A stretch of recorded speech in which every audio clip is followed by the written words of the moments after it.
our very best. We do it every day. We're making it easy for you. No one saves you time like we do. So many things you're shopping for, you'll find in our superstore Raley's. We're making it easy for you. The interaction between the employees and the management, and you see what type of relationship that they have, and you see where the company wants to go. And at the end, when you see Tom Raley actually pointing to the camera, he's saying that that's the company and this is what we're trying to do for you. But they didn't really take into account the feelings of the middle management. The negotiation process is taken on between the people who sit behind the glass doors in the main office or the CEO level and the union representatives, but the middle managers aren't taken into consideration whatsoever. They just have to do the work, and that work is not recognized throughout the negotiation process.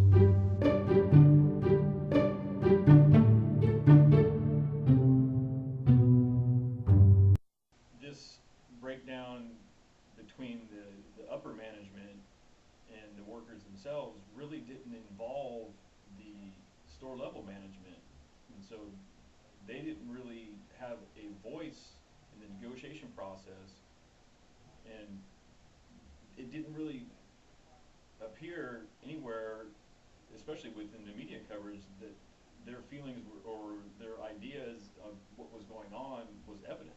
Well, the video shows the relationship between the employees and the management, who are distinguished by their gold vests. These managers had to do a daily operation with these employees and had to have a good working relationship, which was put underneath a strain when it came to the collective bargaining agreement and the talks that we led up to the 2012 strike. Raley, go to Safeway, please. Thank you.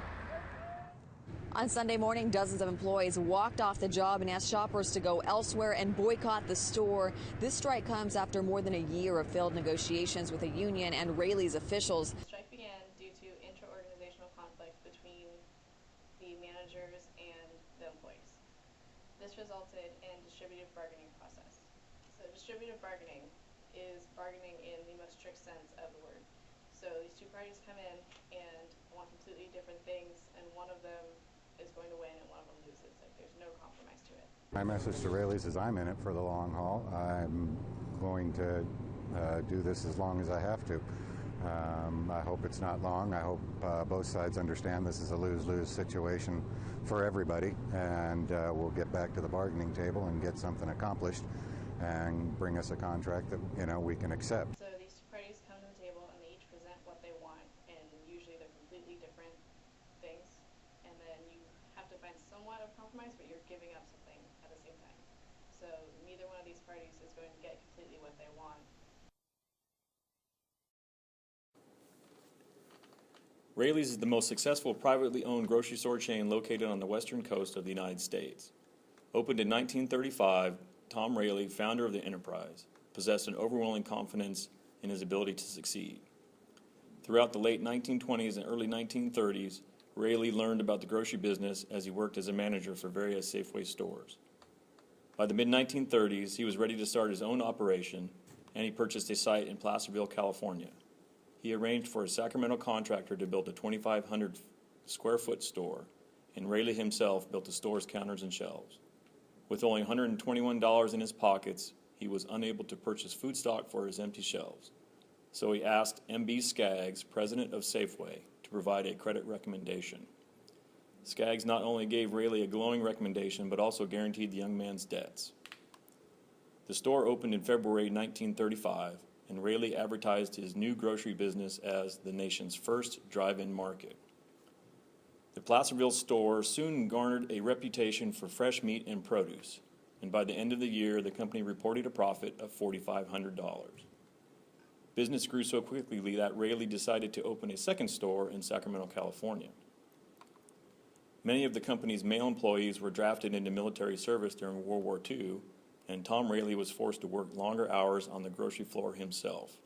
However, Raley remained determined to succeed and opened new stores in Roseville and Grass Valley. By 1953, Raley operated 7 grocery stores. Company employees worked long hours, anywhere from 10 to 14 hours per day, and almost always 6 days a week. In 1956, Raley's counted 9 stores in operation and over $8 million in annual revenues. In 1973, Raley acquired the Eagle Thrifty drugstore chain for $3.5 million.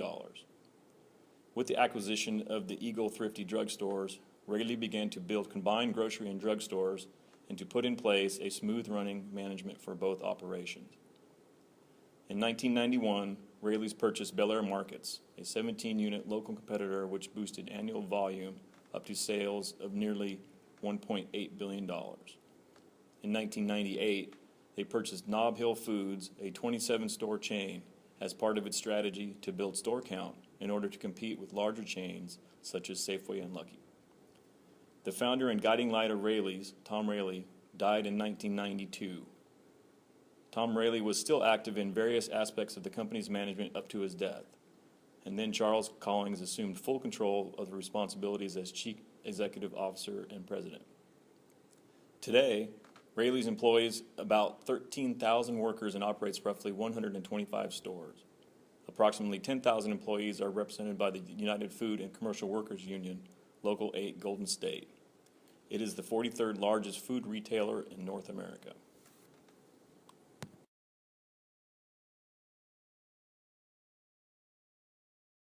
The 3 actors, first the union members were coming to the table to fight for better wages and more medical coverage. The second actors, management, were holding their ground and keeping wages where they're at. Some workers say they're fighting to save their health care and retirement benefits, but Raley says the contract they want employees to vote on only deals with their salaries and freezing those salaries for 2 years. Both sides expect the strike to be a long one. Both sides, the first actor, the workers, and the second actor, the management, couldn't see each other's views, so the federal mediator came in and tried to convince them to see each other's sides and move some ground in between them to see and create a better agreement. The third actor was the governmental mediator, and they came in to help either side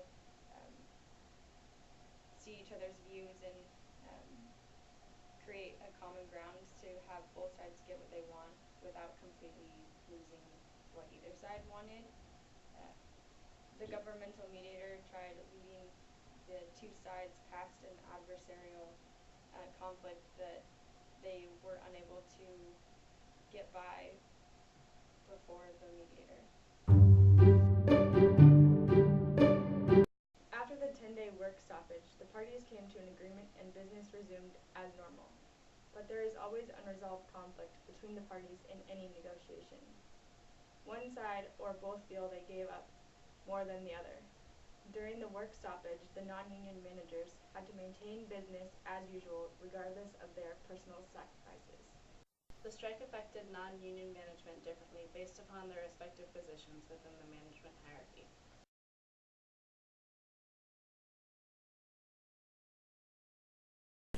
Well, personally, as an assistant store director and a non-union employee, once the labor dispute started, I was required actually to work every day, open and close. So for me personally, I went from working an 11-hour day to working about 14 hours. I was showing up an hour before the store opened and staying until an hour after it closed for literally 10 days straight. So my wife at the time was 8.5 months pregnant, and I was now working, I worked 130 hours in 10 days. I was worried that if it had gone long term, that it would have affected the sustainability of the company, definitely. I mean, the sales in 10 days, what we saw sales-wise just dropping out was just remarkable, you know, and long term there was absolutely no way, in my opinion, we could have survived if that strike was to continue, no. Personally, I worked at a Bel Air Markets, which did not go on strike, and I was sent over to work at a Raley's, which on Freeport, which was on strike. So, personally, for me, I had to run over there, change life a little bit, and do a bunch of other stuff. Also, even though it didn't cause any issues between my wife and I, my wife is a union member, and so we kind of had both sides in there, so it was kind of a touchy-feely thing going on with friends and my family and stuff like that. So. During a strike directly affected those non-union managers' stress levels in that they ensured day-to-day operations remained virtually unchanged. Personally, it was just a very stressful situation as far as, the unknowns, not knowing how the store was going to be staffed, and, just the personal feelings between employees and stuff. So it was a very stressful time.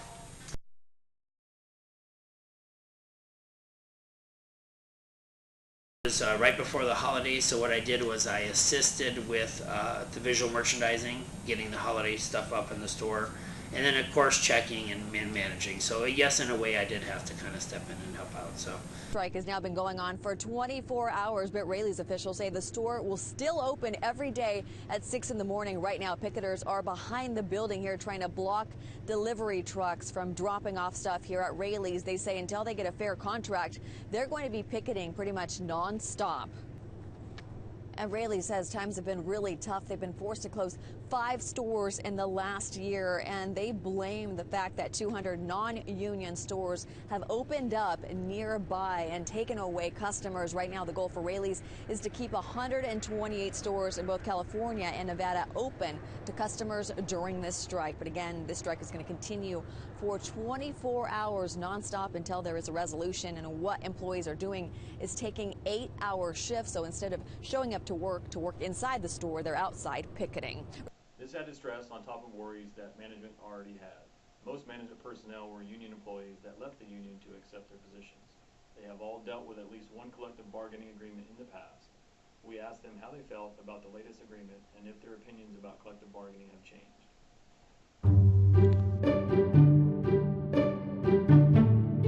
I feel that it can be. I mean, history has shown this was Raley's first work stoppage, so we've been having these, collective bargaining agreements every 3 years for forever, and we've never had any issues.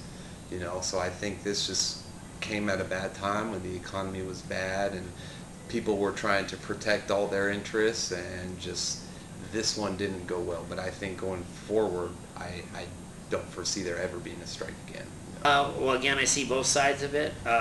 I see the money-saving side that the Raley's is going to have, and I also see the union side where they, I believe, got kind of sold out, so to speak, by the union. So, yeah. But then I have to look at it in that just being the difference between different unions. Different unions do things different. I have people that I know that are in Teamsters, and they handle it totally different than the UFCW does. So, as far as collective bargaining, I think it depends on your actual union there.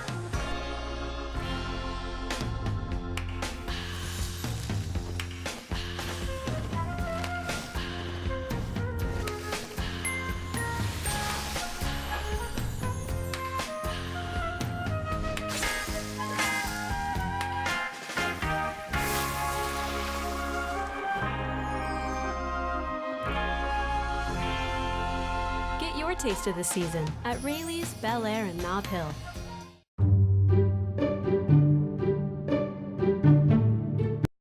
The work stoppage made management feel employees' needs were essential for sustainability. The needs and desires of store profitability were important to the union and the workers.